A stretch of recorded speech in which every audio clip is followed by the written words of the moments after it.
Pak Hermawan, ada juga Kepala Sekolah SMP 1 yang Kerawang Barat, Pak Karim, SMP 2 Kerawang, ini Pak Sutono, Blitar ya, Ngaglik, saya pernah di Ngaglik, itu bagian.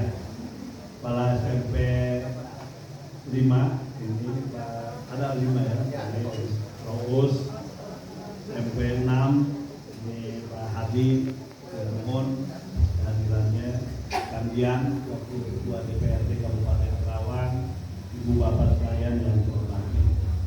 Pertama, saya mohon maaf telat tapi macetnya luar biasa. Di kilometer 36 yang macet sudah dekat sini. Yang kedua, terima kasih atas kehadirannya.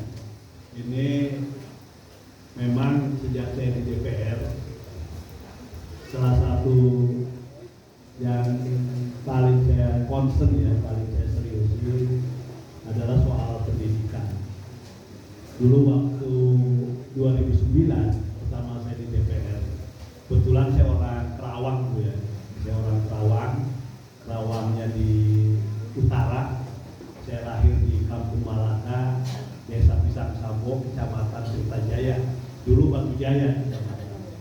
Jadi saya lahir di situ, besar di situ, SD-nya di SD Negeri Pisang Sambo 1, SMP-nya SMP Negeri Batu Jaya, SMA-nya di SMA Negeri Rengas Dengklok. Dulu ke IKIP tahun 88, saya terima di IKIP dapat PMDK jurusan fisika, tapi nggak lulus. Saya di IKIP-nya nggak lulus karena jadi aktivis gitu. Lebih baik demo dulu daripada ada ujian. Kalau ujian masih ada semester depan dulu ya. Kalau demo belum tentu ada. Terus akhirnya saya pindah ke UI. Saya pindah ke UI, ngambil jurusan ilmu politik. Jadi S1 saya selesai di UI, S2-nya selesai di UI, saya lanjut S3 di UI, tapi keburu habis masa kuliahnya. Akhirnya saya pindah ke Unpad S3-nya, jadi S3-nya di Unpad. Dulu waktu saya kecil, saya dari SD sampai SMA itu tidak menikmati listrik. Jadi nggak ada listrik. Jadi di kampung saya itu nggak ada listrik. Jadi SD sampai SMA itu saya nggak menikmati listrik. Jadi belajar itu pakai lampu tempor. Lampu itu ditempelkan dinding, terus pakai ya song-song ya, minyak tanah kan. Namun Pak Roma orang kaya. Jadi amun di lembur mah, amun anu boga lampu Pak Roma pasti berharga. Tapi pakai lampu tempor, amun digedekeun mehong. Cilangga lah, istilah bahasa Indonesia Cilangga. Jadi mehong, saya mau undang belajar, udah hari itu. Jadi ngalami seperti itu. Terus sehari-harinya nggak bisa belajar kayak anak, nggak bisa main anak sekarang, Pak Hermawan. Karena saya kalau misalnya SD pagi, terus saya harus punya tanggung jawab. Saya harus ngontrol kambing, membara kambing. Jadi saya sekolah madrasah sambil bawa kambing. Jadi saya ngawon kambing itu bukan setahun 2 tahun, sampai SMA kelas 1, kelas 2 saya udah. Jadi dari mulai sebelum sekolah sampai saya SMA naik kelas 2 itu baru berhenti ngawon kambing. Kurang lebih hampir 11 tahunan saya itu menjadi pengembala kambing. Rumah dulu pinggir sawah. Sampai hari ini rumah saya pinggir sawah juga. Buka pintu langsung sawah. Jadi jarak ke sawah itu enggak nyampe 1 meter. Buka pintu langsung, tapi sawah orang.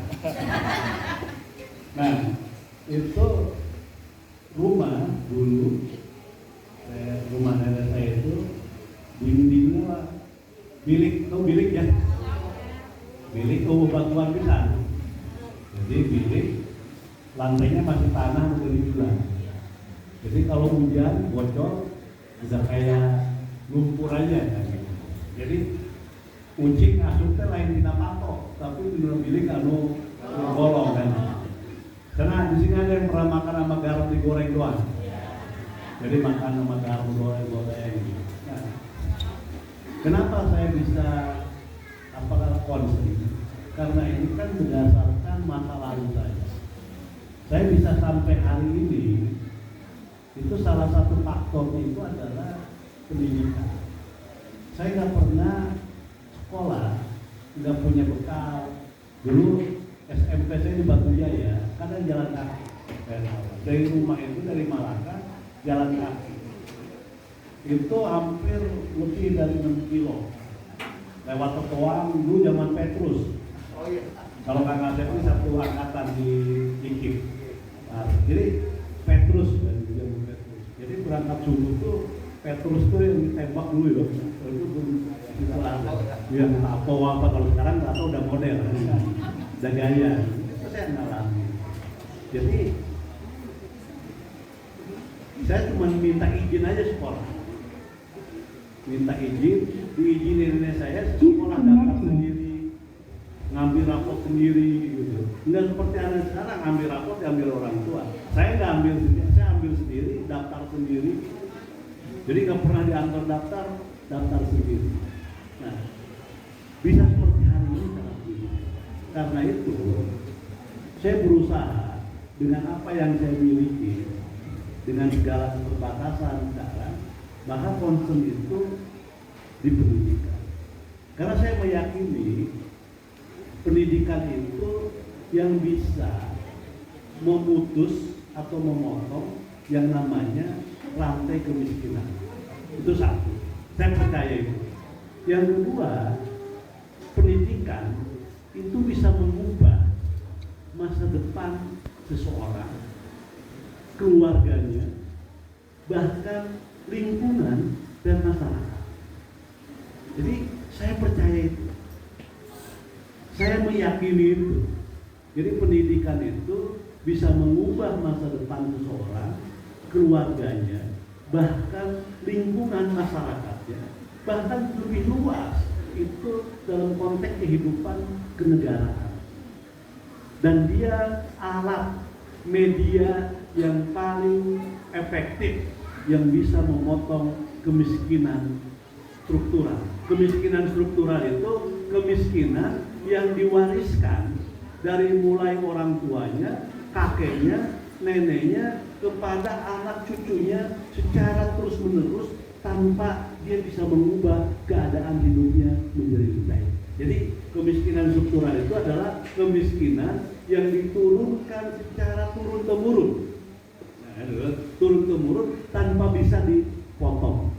Kenapa? Karena nggak ada yang bisa diwariskan. Apa yang mau diwariskan sama orang tuanya? Oh nggak bisa. Akhirnya dia nggak bisa mewariskan, dia yang berikutnya juga nggak bisa mewariskan, terus-menerus nggak bisa mewariskan. Akhirnya keadaannya seperti itu. Jangankan yang nggak ada diwariskan, yang ada diwariskan saja kalau nggak sekolah, warisannya akan habis. Bahkan ribut gara-gara warisan. Maka saya selalu mengatakan investasi yang paling baik dunia akhirat itu adalah pendidikan. Pendidikan adalah investasi masa depan. Saya selalu dulu nenek saya selalu ingatkan, pendidikan itu saya mengibaratkan seperti kita nanam pohon. Tapi bukan menanam kayak cabai gitu, jagung yang seterusnya, tapi menanam pohon seperti mangga. Dia nanam, memang tumbuhnya lama, panennya lama. Belum tentu yang nanam menikmati, merasakan itu buahnya. Tapi anak cucu bahkan lingkungan bisa menikmati buah hasil yang dia tanam. Nah, pendidikan seperti itu. Nah, karena itu saya berusaha dengan segala keterbatasan concern. Tadi dulu nggak ada program pemerintah seperti ini. Makanya saya di rumah Pak Hernawan, saya punya program beasiswa. Beasiswa bagi anak-anak yang orang tuanya kurang mampu, kuliah di luar negeri, di luar di negeri, di kampus-kampus dari mulai 2007 sampai sekarang saya berjalan. Bahkan yang mengelola ini adalah anak-anak yang saya kuliahkan dari berbagai kampus. Bahkan saya selalu ngomong ke teman-teman staf-staf saya, ke Kang Dian, kalau ada yang di DM ke saya, kok anaknya nggak bisa sekolah, saya langsung kirim ke Kang Dian atau ke staf saya, coba datangi orang ini. Apa yang diperlukan? Jadi ada misalnya dari orang Kerawang juga nih, orang mana Karangpawitan, DM, orang tuanya bapaknya meninggal, anaknya yatim, ada berapa, coba datangin apa yang diperlukan. Jadi saya berusaha dengan segala cara. Jadi makanya ketika ada program pemerintah, saya nggak pernah terbesit dan saya larang semua untuk memotong yang namanya bantuan pemerintah. Jangankan memotong bantuan pemerintah, saya pun berusaha untuk membantu tanpa ada bantuan pemerintah saja. Nah ini concern saya kan. Karena saya melihat, makanya pesan saya yang sederhana pada kesempatan ini, dulu orang tua saya, nenek saya, lebih baik kita lapar sebagai orang tua, kelaparan nahan lapar sebagai orang tua, tapi yang penting anak kita bisa sekolah, anak kita bisa mendapatkan pendidikan yang tinggi, karena itulah yang dia akan membantu kita. Kalau kita masih sehat, istilah Sunda masih jajan, anak kita selesai kuliah, kita punya kebanggaan, bangga di wisuda, bahkan dia nanti bisa kerja, bangga juga kita bisa mendapat menikmati apa yang kita tanam, apa yang kita buat. Nah ini penting. Makanya kesempatan ini saya sangat berharap ibu bapak semua itu nanti anak-anaknya jangan pernah dipikirkan udahlah sampai SMA aja, nanti cari pabrik, jangan. Selama anaknya, bahkan anaknya kurang mau, dorong untuk dia bisa kuliah. Kalau misalnya anaknya mau lebih bagus lagi, dorong lagi, pasti dia akan mencari jalan gimana caranya kuliahnya bisa selesai. Apalagi sekarang ini program pemerintah itu dari mulai SD sampai SM sampai kuliah itu ada yang namanya bantuan dari pemerintah, asal anak kita mau bermawan.